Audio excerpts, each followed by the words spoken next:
Today we again highlight an excerpt from a Q&A Pastor John recently led with the students at Westminster Seminary in Philadelphia. Here's a question asked by one of the students. Hey, Dr. Piper. I have a two-part question. The first part is, what are some of the most difficult challenges you've faced? And I mean the whole gamut, life, ministry, everything. And then part two, what has sustained you through those?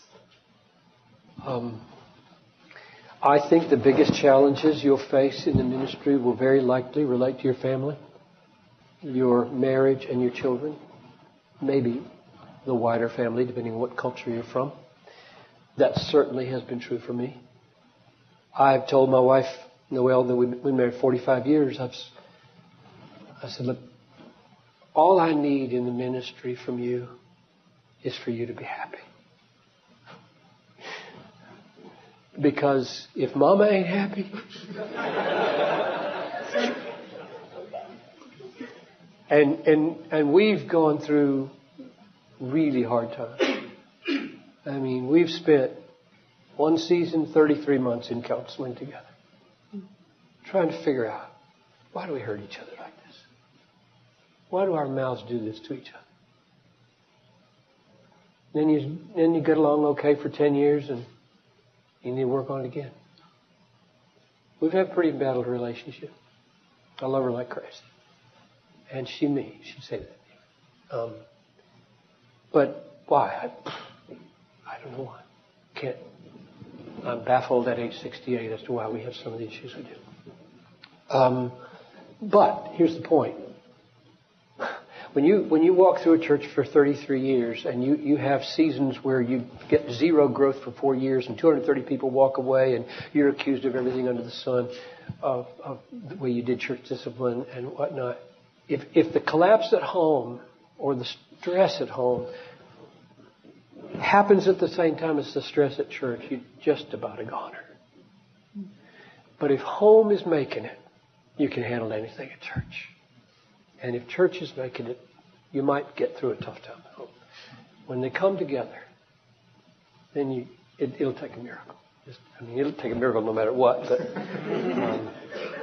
so that's the main thing I'd say is in the ministry, you will have seasons of great difficulty in the church, and you will have probably seasons of great difficulty at home. And if you think all's well, you've been married for 20 years and you got a 15-year-old, he just may not show up. He may be gone. And you don't know where he is. You going to be able to preach next Sunday? I've been there. So there just aren't any things harder than to keep pressing on in the ministry when there are broken pieces in the family. So work on that.